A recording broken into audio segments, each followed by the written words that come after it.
El 25 de noviembre fue institucionalizado hace 18 años por la ONU como el Día Internacional de la Eliminación de la Violencia contra las Mujeres.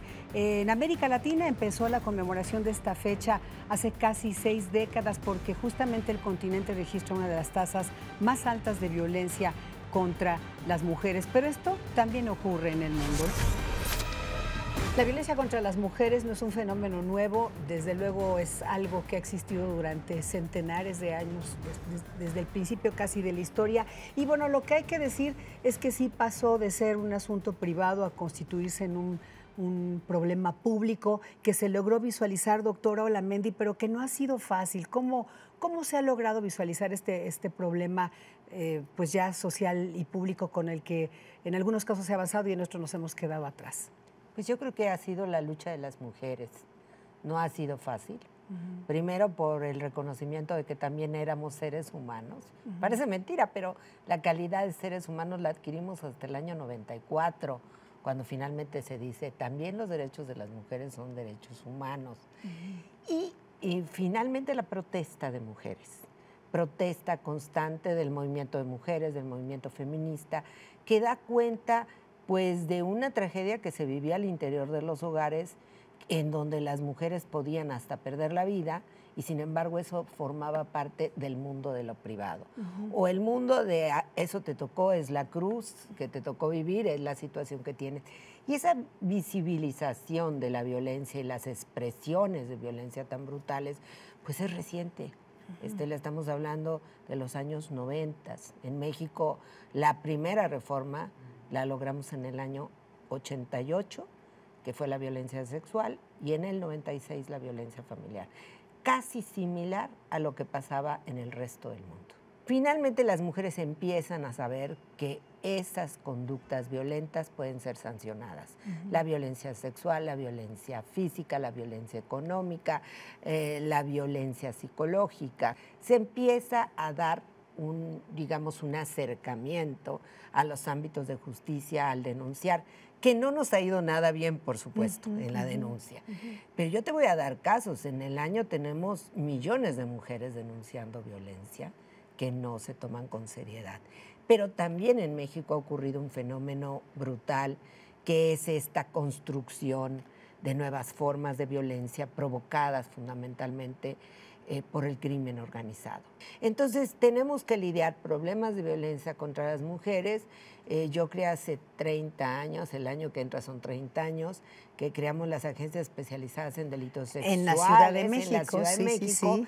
Este modelo pues hoy ha venido cambiando, agencias especializadas, en algunos casos se han creado esta nueva figura que se llama Centro de Justicia, pero incluso ese Centro de Justicia no tiene continuidad, porque no tenemos policía especializada, está iniciando algunas áreas, por ejemplo, el municipio de Guadalajara y alrededor, que están generando mecanismos especializados, cuando en el resto de América Latina las comisarías de la mujer son una realidad. No tenemos un solo juzgado en el país especializado en violencia contra las mujeres. Entonces, nuestro acceso a la justicia pasa por el tamiz de las creencias de quien en ese momento nos toca por turno. Igual sucede en los ámbitos de familiar, en donde, pues dependiendo del humor del juez o la jueza, nos irá. ¿Pero de qué estamos hablando entonces? ¿De falta de interés, falta de capacitación? Hablabas de policías, ministerios públicos, jueces, magistrados. Esta cadena de la procuración e impartición de justicia, ¿cómo se encuentra en este momento? Mal, muy mal.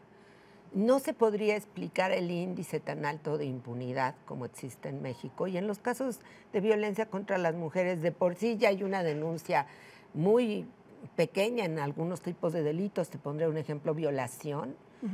La cifra que se denuncia se considera que es en promedio de un 10% de lo que acontece, que por cierto casi todo ocurre en el domicilio de la víctima. Eso es gravísimo. Sin embargo, cuando llega a las áreas de investigación, se queda ahí la carpeta sin tener un futuro. En los mejores de los casos, si no hay cuestionamiento porque eres adolescente, está pasando un fenómeno brutal de cuestionamiento a las adolescentes. Lo más grave en el papel del juez o el Ministerio Público cuando expresa. Nosotros hicimos una reforma en 1988, se aprobó en el 91, y la violación ya no tiene que ver propiamente con una penetración, por supuesto, ni con una pérdida de virginidad, ni cosas por el estilo. La violación es violencia pura.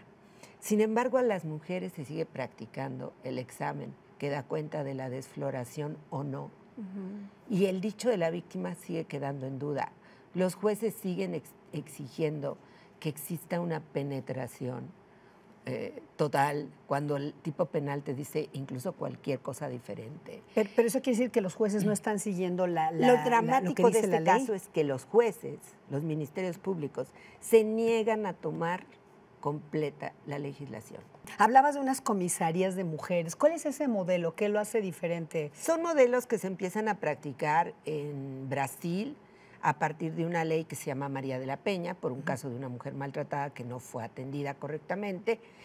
Son policía especializada que da la primera atención a las víctimas, tratándose de los delitos de violencia contra las mujeres. Este modelo se ha venido creciendo, lo tenemos también en diferentes lugares, incluso en Centroamérica, con muy buen éxito, porque la primera atención a una víctima es clave. Y esa primera atención la da el policía. Entonces, que exista la especialización, el que el policía sepa cómo tratar a una víctima, cómo aconsejarla, cómo llevarla, etcétera, es fundamental. Y también sirve porque el policía hace un informe. Y ese informe es también determinante. Entonces, en México no tenemos esa especialización. Es más, la información la reciben de su jefe como se encontraba ese día. Entonces, creo que ahí tenemos un problema. Y después va un ministerio público. En algunos casos se ha venido cambiando a que sean especializados. Creo que el Ministerio Público ha avanzado más.